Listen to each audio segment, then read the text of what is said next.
Hey there, let's play the Countryle for December 11th. Yesterday's answer was Hungary. If you'd like to skip the information about Hungary and jump straight to the solve, there should be a chapter marking in the description. But if you'd like to know more about Hungary, which is a very complicated history and a fascinating place, here we go. Hungary is a landlocked country in Central Europe, bordered by Slovakia, Ukraine, Romania, Serbia, Croatia, Slovenia, and Austria. Its population is nearly 9 million, made up of mostly ethnic Hungarians and some Romani and other minorities. The official language is Hungarian, and its capital is Budapest. Hungary's location has made it a crossroads for various peoples over the centuries, including Celts, Romans, Germanic tribes, Huns, West Slavs, and Avars. The Roman Empire occupied the territory around 16 BCE. It was invaded by the Huns in the 4th century CE. Eventually, the Franks and then Bulgarians conquered the region. Starting in 895 CE, the unified Hungarians under Prince Arpad settled in the Carpathian Basin. One theory suggests they originated from an ancient Uralic-speaking population that formerly inhabited the area between the Volga River and the Ural Mountains. In the early 11th century, King Stephen I became the first king of Hungary and converted Hungary into a Christian state. The country began using Latin for administrative purposes and continued to do so until the 19th century. During the Middle Ages, Hungary was a very wealthy and powerful kingdom. The peasant rebellion in the 16th century paved the way for Ottoman incursion. Hungary was divided into 3 parts. The northwestern part was annexed by the Habsburgs. The Eastern Kingdom became independent as the Principality of Transylvania under Ottoman suzerainty, and the remaining central area, including the capital of Buda, was known as the Pashalik of Buda. During the 18th and 19th centuries, various wars and rebellions eventually culminated in the dethroning of the House of Habsburg in 1848. By 1867, the Austro-Hungarian Compromise formed the dual monarchy of Austria-Hungary. Hungary was modernized and industrialized, and the 2 cities of Buda and Pest were unified into the new metropolis of Budapest.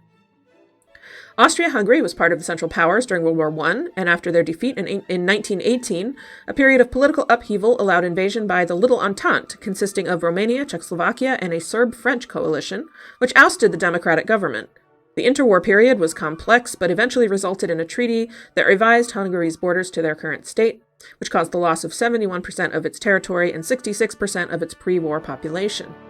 As the Nazis rose to power in the 30s, they rewarded Hungary's pro-German stance and restored ethnic Hungary majority areas lost in that treaty. Hungary joined the Axis powers during World War II. After World War II, Hungary became a satellite state of the Soviet Union. Hungary was part of the Eastern Bloc, though it had a slightly freer economy than other members of the bloc. In 1989, as the Eastern Bloc and the Soviet Union dissolved, Hungary peacefully transitioned back to a democracy. They joined NATO in 1999 and the EU in 2004. In 2010, Viktor Orban's National Conservative Party was elected. It approved a new constitution, and Orban has remained in power since. As of 2022, the European Union has passed a resolution stating that Hungary has become a hybrid regime of electoral autocracy, which has established tight control over the country's independent institutions. Hungary has a strong and complex economy with an emphasis on foreign trade and foreign investment. Hungary has made numerous contributions to science, technology, architecture, music, and art in Europe. Notable Hungarian composers include Franz Liszt and Bela Bartok. Hungarian cuisine includes the world-famous goulash, and the spice paprika is a Hungarian innovation. Hungary ranks 46th on the Human Development Index and 57th in nominal GDP per capita. It ranks 85th on the Press Freedom Index. Life expectancy is 75.62 years, and infant mortality is just 3.6 deaths per 1,000 live births. The literacy rate in Hungary is over 98%. So, a bit of a mixed bag there, but a very long, very complex history that was hard to summarize as quickly as that. Thanks for sticking with me, and let's solve this Countryle, starting with Hungary. Oh, we're leaving Europe. Okay, southeast to a warmer country with a smaller population. See here, this says 9.7 million people. Well, I guess it depends on the source and the year of the census. Southeast, I'm thinking Asia then. Maybe the Middle East? Or maybe all the way over to Eastern Asia. We don't know. But a smaller population. So let's try Jordan again. Maybe one day it'll be Jordan. Oh, not Asia. Okay. So Oceania, probably. Jordan's population is 10 million. One day I'll remember that. Warmer even. Yeah, I think Oceania is a good bet then. How about Malaysia? No, smaller population. What am I doing? Definitely not Malaysia. New Zealand. New Zealand's probably not warmer, huh? Okay, not New Zealand. I'm narrowing it down. So is it like... It's probably one of the islands, isn't it? How about Kiribati? Oh, God. Southern Hemisphere. I didn't even notice that. Alright, well, we'll start here and see what happens. Okay. Southern Hemisphere, even smaller than Kiribati. West. Oh, gosh. Nauru. I don't know which ones are northern and which ones are southern, so don't yell at me. Bigger than Nauru, west. What's left? We had Vanuatu not that long ago, so probably not that. I'm thinking. My head is hurting and not thinking very well. Oh, not Oceania either. Oh my god, pay attention to the clues. We're in Africa. A small country in... How is that... South... Okay, a small country in Africa. Wow, it'd be really good to pay attention. Very small, though. What in the world?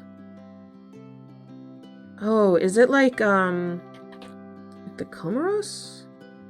Okay, Africa. We finally got to the right continent. Northeast of the Comoros. But we need fewer than 121,000 people. And it's very warm. Fewer than 100,000 people in Africa. Northeast of the Comoros. So we are in the eastern shore. What else is there? Oh gosh. It'd been really good if I had paid attention to the fact that we were not in Oceania. I would have not bothered with Nauru. I would have moved on. Okay.